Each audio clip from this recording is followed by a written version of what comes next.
चुनाव लड़ा है कि वास्तव में बीजेपी युवाओं की पार्टी उनको प्रोत्साहित करती है वास्तव में? क्योंकि भारतीय जनता पार्टी और एनडीए गठबंधन के सभी घटक दलों ने जिस तरह से एकजुटता का परिचय देते हुए अपनी सामूहिक सांगठनिक शक्ति का परस्पर उपयोग करते हुए चुनाव लड़ा और उसके साथ साथ में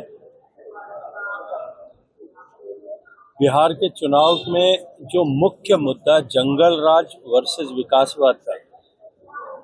इसके बीच में जनता को जब चुनाव करना था, जनता ने प्रचंड बहुमत एनडीए को देकर के इस बात का स्पष्ट संकेत दिया है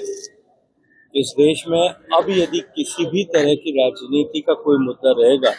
तो वो केवल और केवल विकास आधारित रहेगा। और इसी के साथ साथ में बिहार के चुनाव ने एक बात को बहुत अच्छी तरीके से देश के सामने स्पष्ट कर दिया है कि झूठे नैरेटिव गढ़ करके वोट चोरी जैसे अर्थहीन आधारहीन आक्षेप लगा करके संवैधानिक संस्थाओं के ऊपर अनेक तरह के भ्रमजाल फैलाने का प्रयास करके वोट प्राप्त करने की कोशिश को अब जनता स्वीकार नहीं करेगी। पहली बार आप सबने देखा होगा, सामान्यतया देश में अनेक ऐसे उदाहरण देखने को मिल सकते हैं जब देश की जनता ने परिवर्तन के लिए घर से बाहर निकल करके औसत से अधिक मतदान किया होगा, सत्ताओं को बदलने के लिए, सरकारों को बदलने के लिए। लेकिन इस बार पहली बार देश की जनता ने नकारात्मक राजनीति करने वाले, झूठ की राजनीति करने वाले लोगों को जवाब देने के लिए औसत से कहीं अधिक मतदान करके, लगभग 10% अधिक मतदान करके प्रचंड बहुमत के साथ में एनडीए गठबंधन की सरकार बना करके ये स्पष्ट संदेश दिया कि अब देश में झूठ की राजनीति के लिए कोई स्थान नहीं बचा है।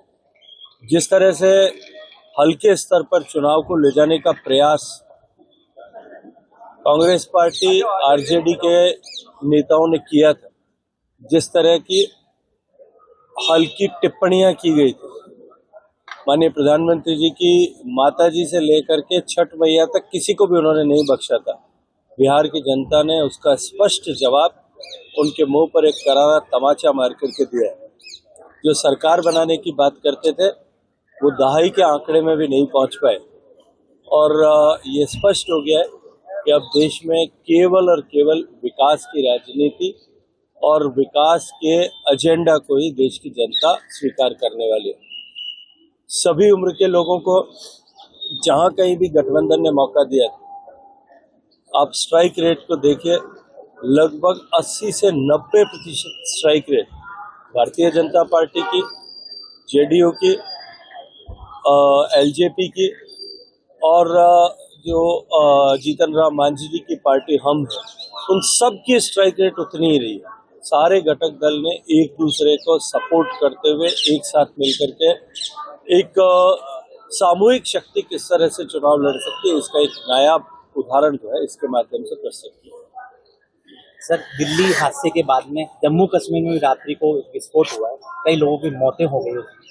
देखिए, अभी उसके पूरे पुख्ता जो है समाचार नहीं आए, लेकिन मैं इतना कहूँगा